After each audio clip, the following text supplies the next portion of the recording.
Welcome to the First Cut Podcast. I'm Rick Gaiman, and this is your round 4 recap episode for the Sanderson Farms Championship. Joining me to break it all down, I've got Mark Immelman here. Hey, Mark. What's up? How you guys doing? We are Apparently the Kyle's view is a little better than our view over here.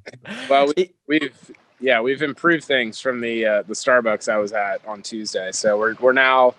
I'm at a friend's lake house, still homeless, but he's been kind to share his lake house home with me, or with my family. So I'm watching the Sanderson from a dock on a lake in Central Texas. Well, apparently giving hot takes is the way to making a big salary. So I got to follow you. I don't own any of this. I want to make that clear.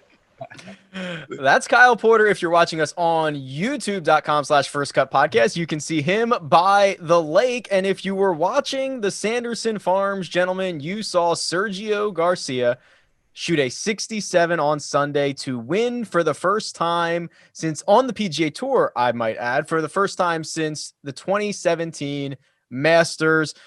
Mark, we've got a lot to talk about with Sergio. Let's just start with your overall reactions to him being back in the winner's circle.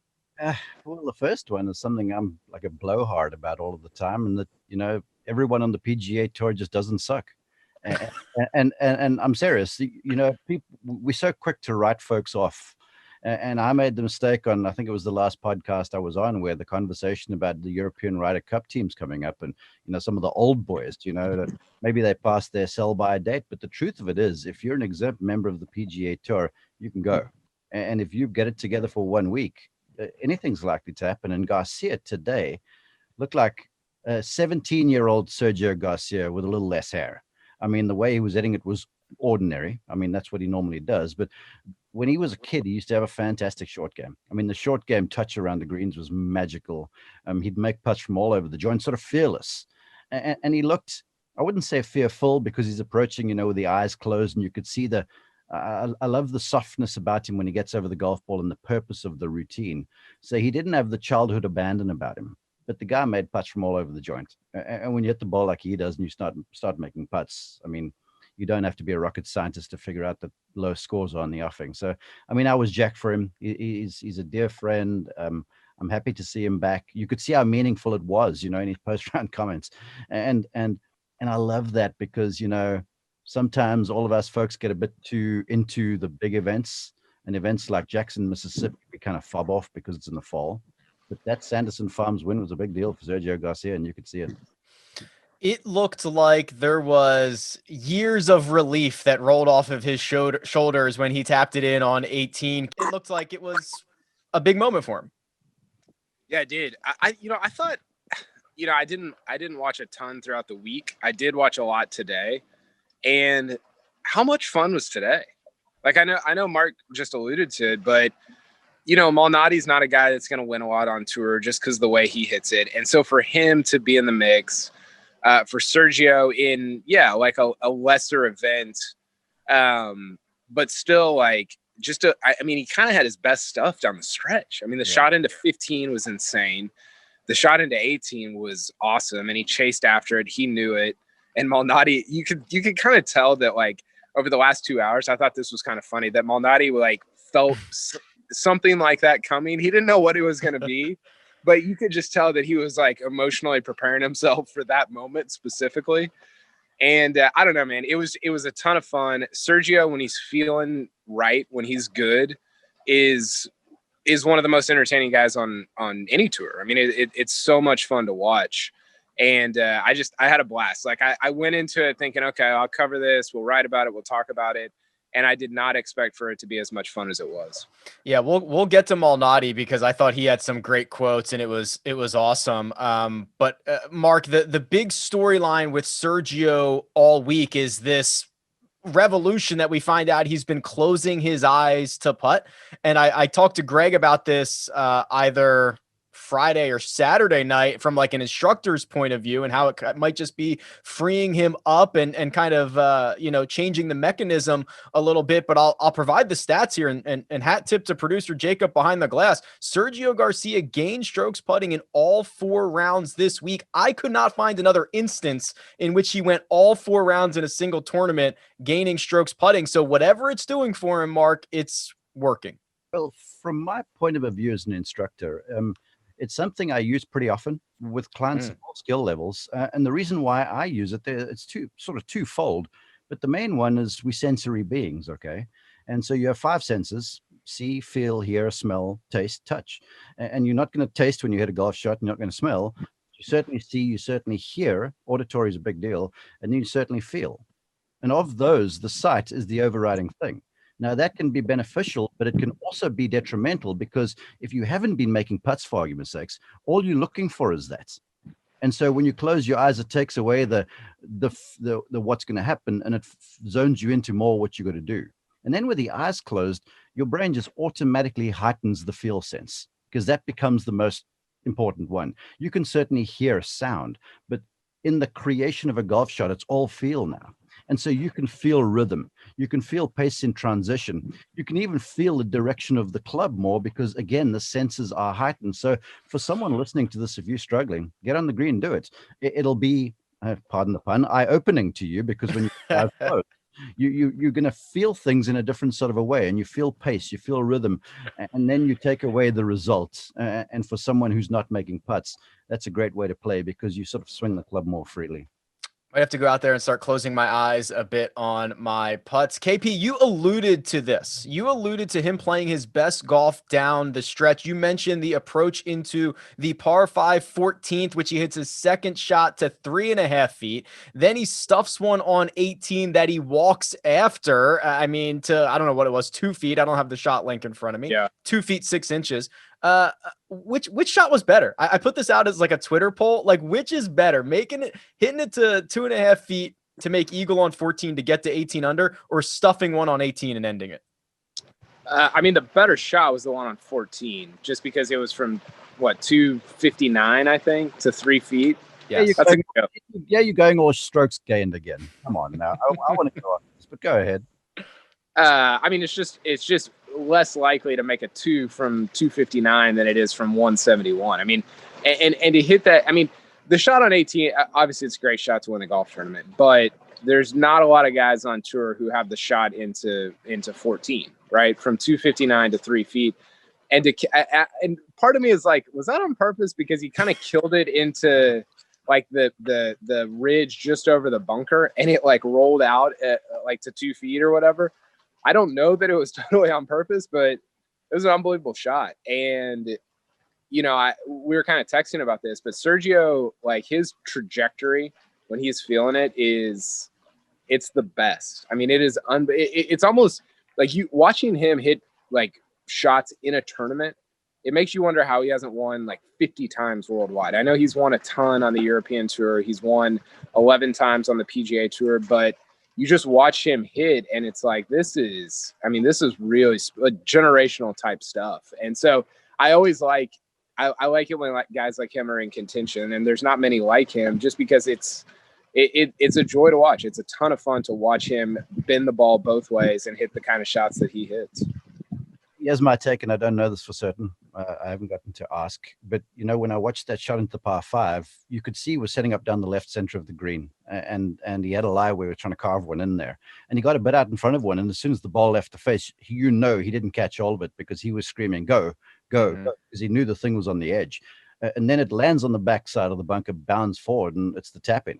Yeah, fantastic results, and a hell of a shot from 200 and whatever it was. Yeah, I'm here to tell you, when the guy's standing in the 18th fairway, he is tied for the lead, okay? But let's talk about the tee shot to get into the left side of the 18th fairway first, under pressure. And from there, he's got a club in his hand waiting to play. The conviction of that is unreal. And then to hit this thing on the button, and he was walking as soon as it left, so Yep. The thing hit its yardage. It was right over the top of the flag. That was masterclass, okay? That one, I have a sense that if you had to ask him, he would say that was the better of the two. It certainly was for me. I think it was the shot that it was closer to what he was trying to execute, right? He absolutely flushed the shot on 18. He started walking after it, and it's a game of inches on 14. You know, a half a club or a half a yard. He's in that front bunker, and it's a different story. Both unbelievable. Go ahead, Mark. If I might, I just want to add quickly to that, because he comes off that unreal eagle on the par 5. Then the next hole, he sort of undercuts a tee shot that was desperate. I mean, I was shocked when I saw that. And then he feathers that thing in the front bunker. And I got to tell you, that par save that he made there from like 6 feet or whatever it was, that was crucial to that tournament not coming unhinged, because that thing kept the mojo going on, and it sort of set him up to hit some quality balls coming in. Hey, real quick on Sergio, he wasn't putting with his eyes closed when he won the Masters, was he? I saw him say that this week. I feel like, and maybe we just all missed it. I feel like, I mean, as much golf as we all watch, like somebody would have called this out before the Sanderson Farms, right? Look, Kyle, I don't know. I've spoken with Lauren Roberts. Now, this is way before your time, okay? And Lauren Roberts' nickname was the boss of the Moss, because this guy, he could flat out roll it. I mean, you ask any player from all time, they'll tell you that he's one of the best. And he used to say to me, when he got over the golf ball, he'd close his eyes just a little. So, you know, when your eyes sort of fall out of focus a little bit and the ball's just blurred down in front of you. And so he wouldn't close his eyes, but he'd be in that sort of a hazy zone, and that would free up his stroke. So maybe Garcia was doing some of that stuff. I don't know. But I also did hear the comment that he was closing his eyes. But I'll tell you this much at Augusta National. Some of those putts over there, you essentially praying while you're making your stroke, because you don't want this thing to go away from you. So I could sort of see it happening, but I don't know for sure. I'm skeptical. I'm very skeptical that he's been. I am too. I mean, I don't. And look, like I don't. I think that there's probably a partial truth to it. Like maybe he did it a couple of times, or he did it in a certain whatever. But he like the way he, and I read the transcript from earlier this week. The way he said it, it was like, oh yeah, how'd you guys miss this? I've been doing it for 4 years. And I was like, wait, what? You'll be surprised at the stuff these guys are trying.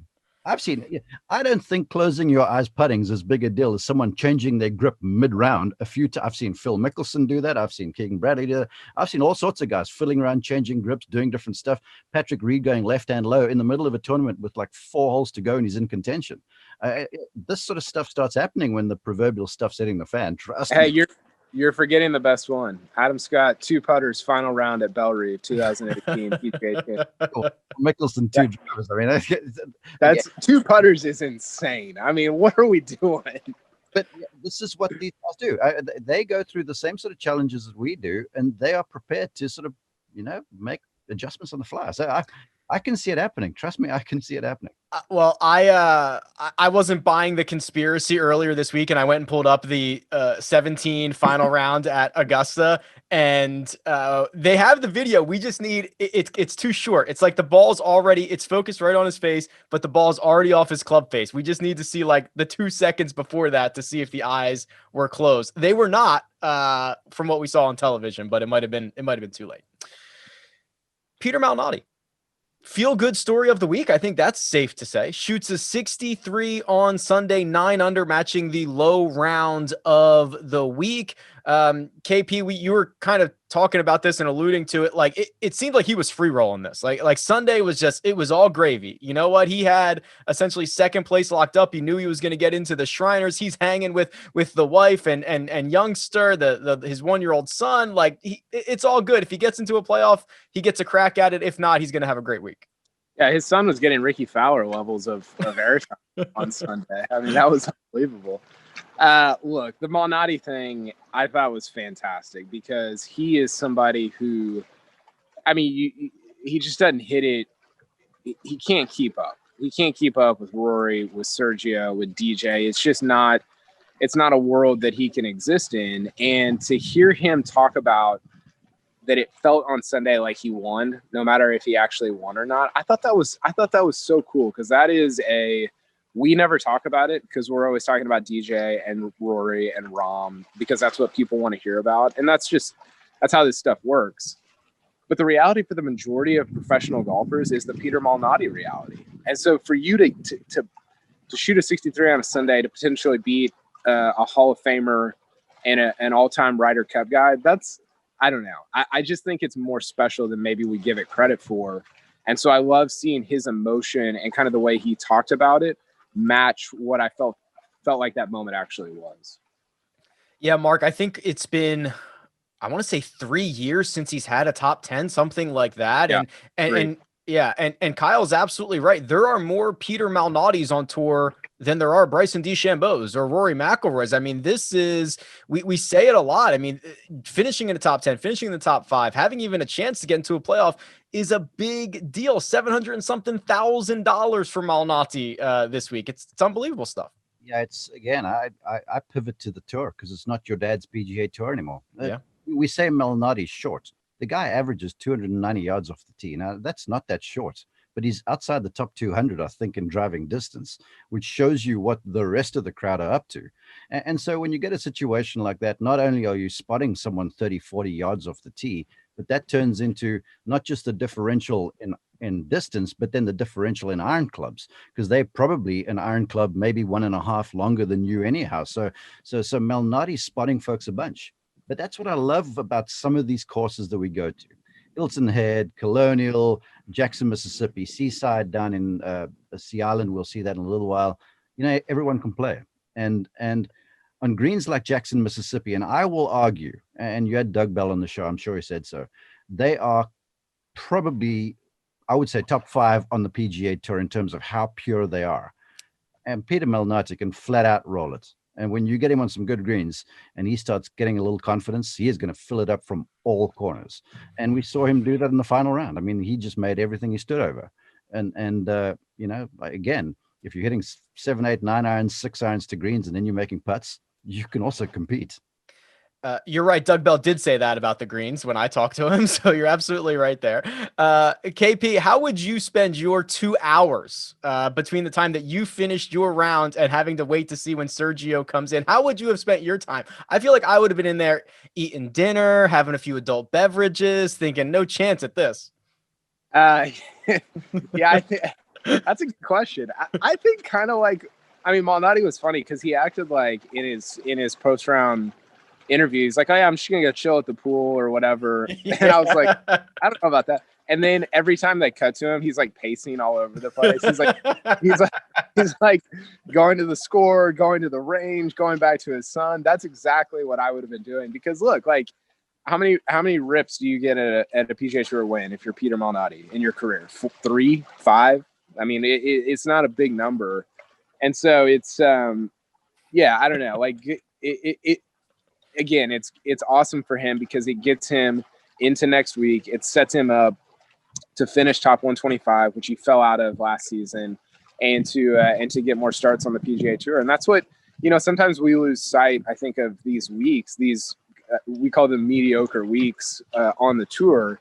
Is it's such an opportunity for guys like that, for guys like Christopher Ventura, who's been really good on the Corn Ferry, but to make some noise on the PGA Tour and set yourself up for the rest of the season. So I don't know. I thought that was really cool for a lot of different guys, but most specifically from Malnati this week. I think he was trying to convince himself that like, oh, I'm just going to go hang out and like hop in. He's like trying to convince himself of that instead of pace around for the next 2 hours. No chance.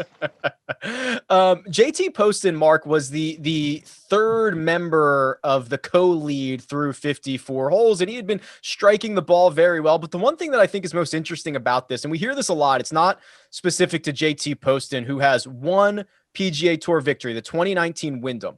What we always hear, it's a very specific phrase.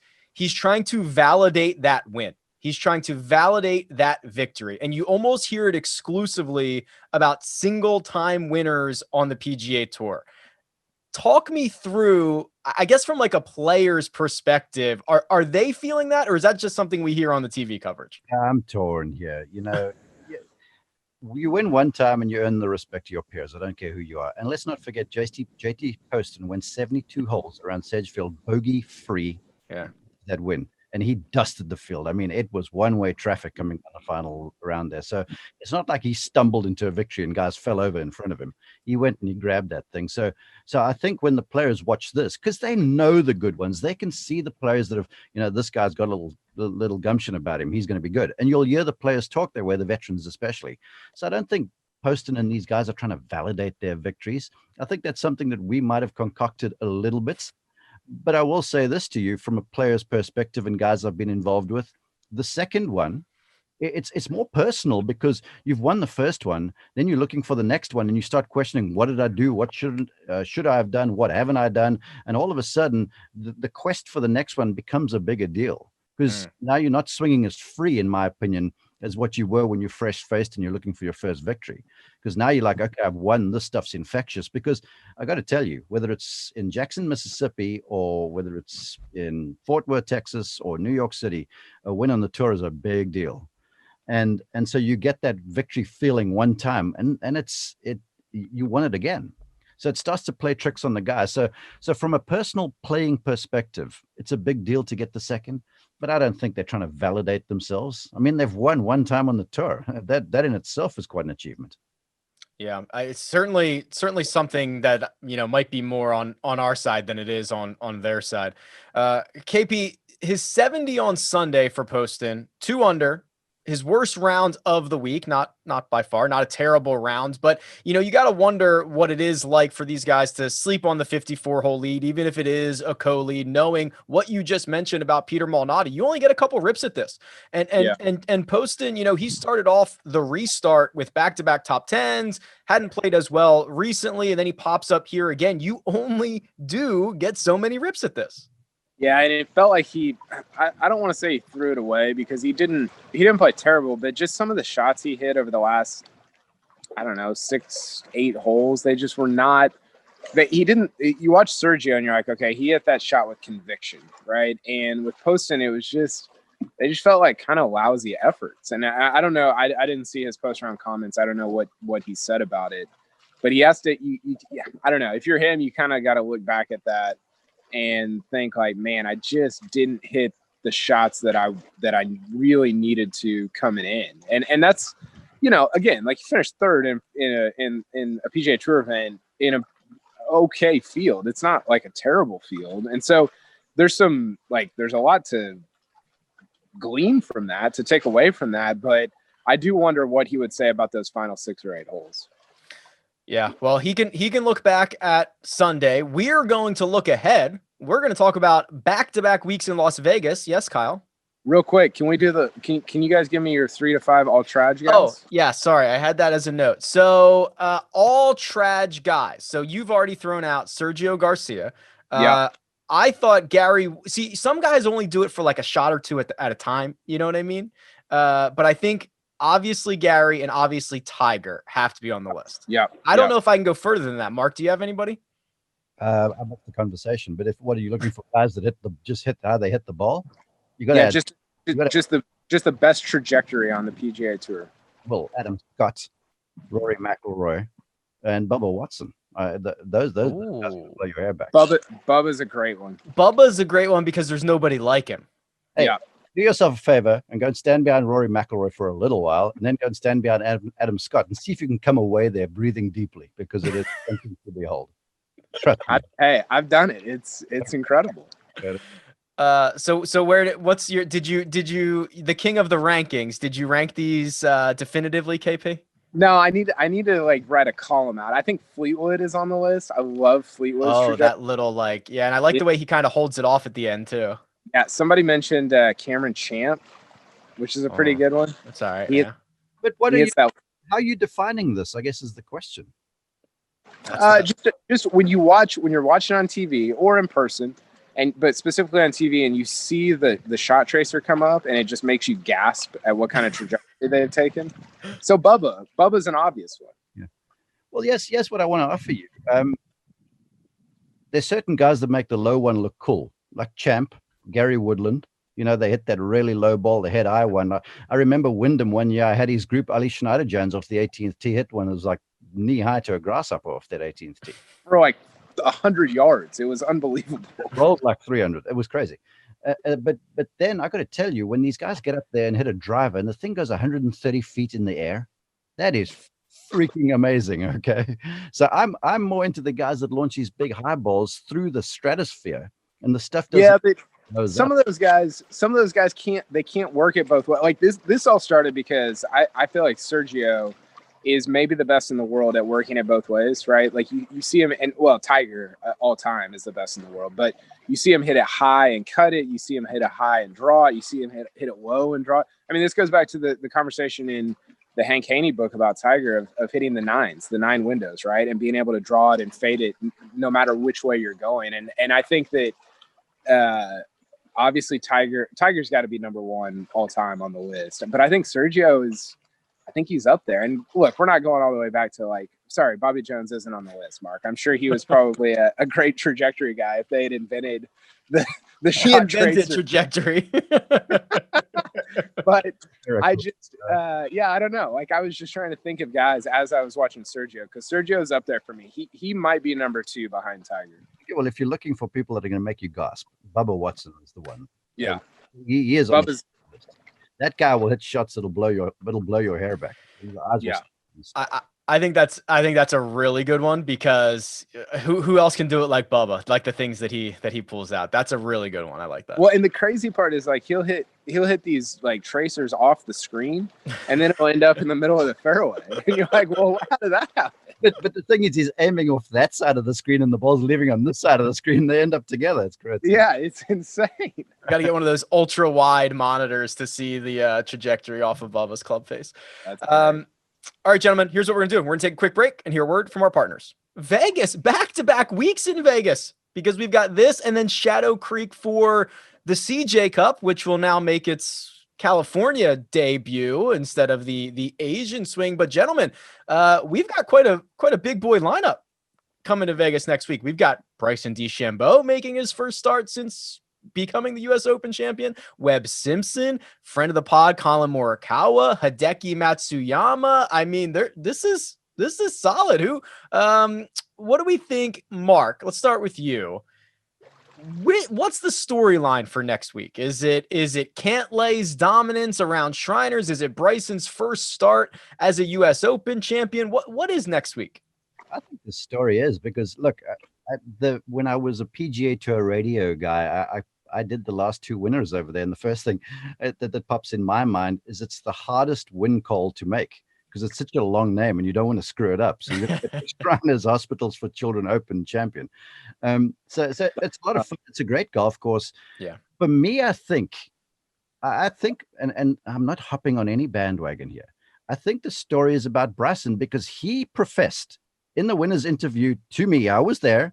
He said, I'm going off and I'm going to now change my body. And that's when he made this declaration to the world of golf that he was undergoing the change. And he did. And he's come back. Now he's a major champion.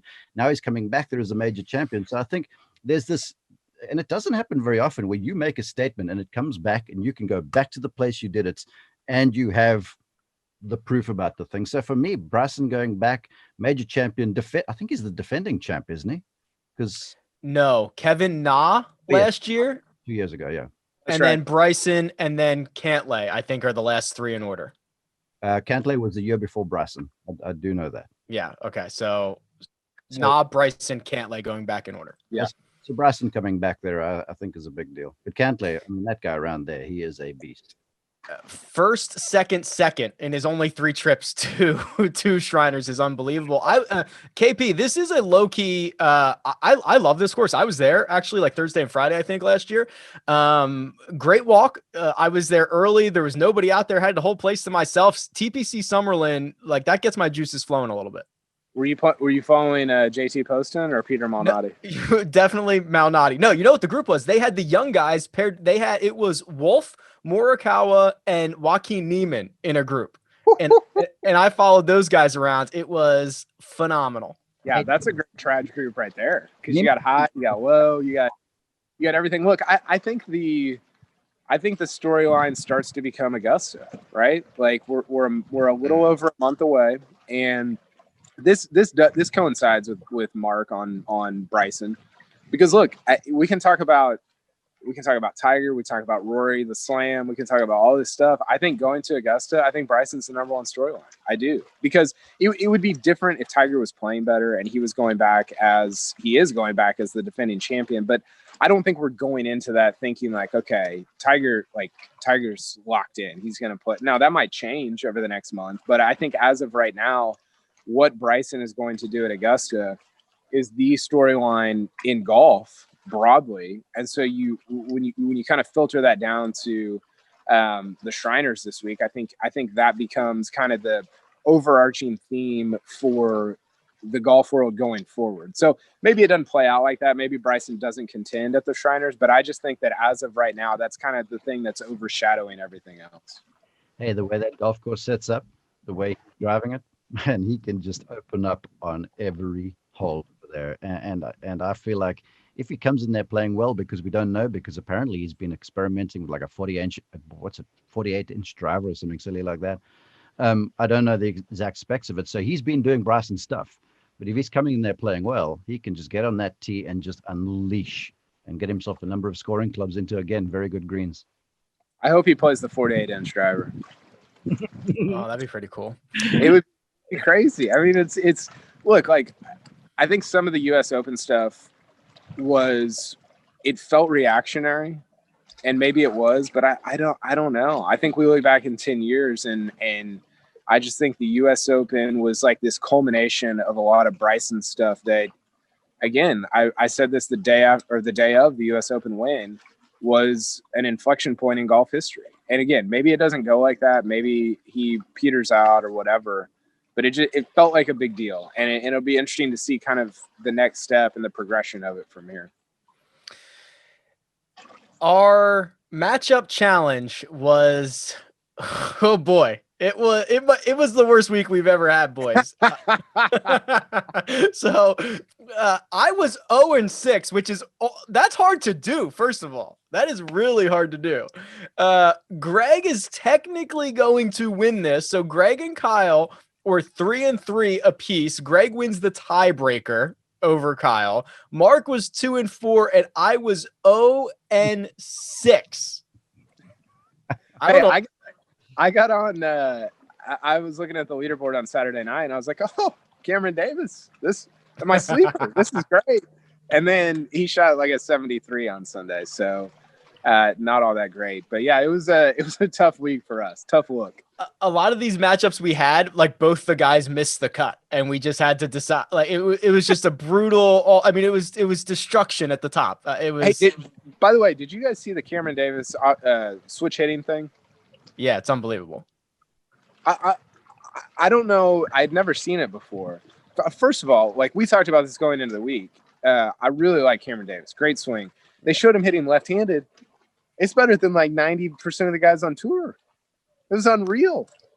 It's and Mark, from like an instructor side of it, it looked like, so they actually showed them side by side, right? They showed his right and his left. It legit looked like they just mirrored it. Like I could have done that in Adobe and just mirrored it. It was unbelievable.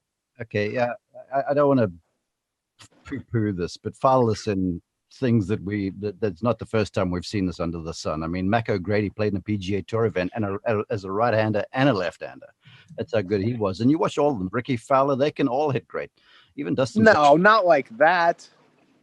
Kyle, it was aesthetically pleasing. And here's the thing: your best bud, Gary Player, I'd never forget. Way back in the day, I'm dating my 50-year-old self right now. He said to me, "You must learn to swing both directions because it keeps your body balanced and will keep your right-handed swing good." And Mr. Player's done it since Moby Dick was a minnow. Yes, Cameron Davis, did it look impressive? Absolutely. But they all do this sort of stuff. You go. You know who else is great at it is Oosthuizen. Oosthuizen's left-handed swing is awesome. Again, Cameron's got that look about him. He's languid. He's got long arms. He's got one of those swings like a Weiskopf or an Adam Scott, where their body just lends itself to really pretty. And the lines of it are so great. And the one thing he does well is left and right-handed side. The pitch of the shaft is ideal. So it fits it works with your eye. But you watch some of these guys hit the ball left-handed, they can hit good. And some of them, they'll go out and shoot good scores like that. If you are not familiar with Mac O'Grady, the wiki page is phenomenal. So there is a section called quirkiness. And here's a good one. Try to gain amateur status left-handed while playing right-handed as a professional. Yeah. Come on. First of all, that's amazing. One of the original Golf Machine guys. The guy is you think Bryson is like super scientific. Mac O'Grady was Bryson before Bryson was Bryson. Bryson, that is Mac O'Grady's stuff. He also tried to enter the Chrysler Team Championship as both halves of the same team. And he said he'd play one ball left-handed and the other right-handed. That's awesome. I mean, this is phenomenal. Yeah. So highly encourage you to go check out the wiki on Mac O'Grady. You know what I would watch is a December tournament where you had to play. It was alternate shot, but you had to alternate left and right handed. Like, it would be ugly.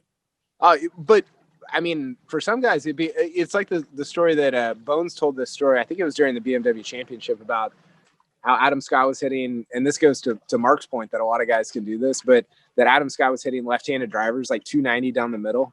And I was like, oh, cool. Another awesome thing that Adam Scott's great at. Yeah. That's what we need. I'm waiting for the breaking news of something Adam Scott is bad at. Yeah. Well, putting. He was bad at putting. He can surf. He does it all, man. He's a legend. Hey, and aren't you glad you got the old guy on the pod, the 50-year-old, so I can bring the Mac O'Grady nuggets for you guys? That's phenomenal. Yeah, phenomenal. It was very handy. Mark's birthday was last Friday, so send Mark your birthday wishes. Happy birthday, Mark. Speaking of which, you also, what do you got there? The captain? A pirate hat that I got, yeah. Captain Morgan hat. Mark's ready to rock and roll.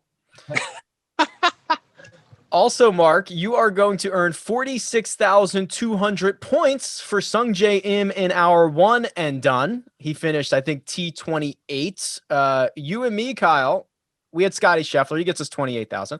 And Greg and producer Jacob get the goose egg with Sam Burns. Tough. Sorry, boys. And I think, Mark, I don't know if we did this on or off air, already disclosed who he's picking for next week. What? Wait. First, give us the Will Zalatoris update from Jackson, Mississippi. Seeing as you guys are so high on him, please tell us what happened. MC. Okay. Miscut. Oh, yeah. We should definitely take one event and use it to project the future. That's always good. Projecting the future. I'm just saying the PGA Tour is loaded with good players. Zalatoris is a top 30 guy. I can buy. I'm buying that. Okay. So we're on the same page. It's great. Just saying, watch out for every car, every bus, every bandwagon that drives past your house. Don't jump onto every single one, okay? I'm the only bandwagon I'm on is JT 25 wins this decade. That's my corner. That's gonna be the ratio is it's not. I'm looking up wines as we speak. And you know where you got a problem, because at the CJ Cup, that was like a happy hunting ground for that dude, and it was overseas. He's good overseas too, but that's now in Vegas. I mean, this. I think your fortunes are changing. Yeah, he's probably going to win like 4 Masters because he only wins small field events. So I think the Masters is. I think it's going to be his spot for a while. I think that'll do it. Sanderson Farms. KP, how much do we have to crowdsource to get you to jump into that lake right now? No, that is not. I would take money for that. It is cold. It is. I mean, I would do it for maybe like 2 million FedEx Cup points in our one and done league. That would be a pretty good head start. That's Kyle Porter. You can find him on Twitter at Kyle Porter CBS. That's Mark Immelman. You can find him at Mark_Immelman. You can find me at Rick Run Good. This has been The First Cut, and we'll catch you next time.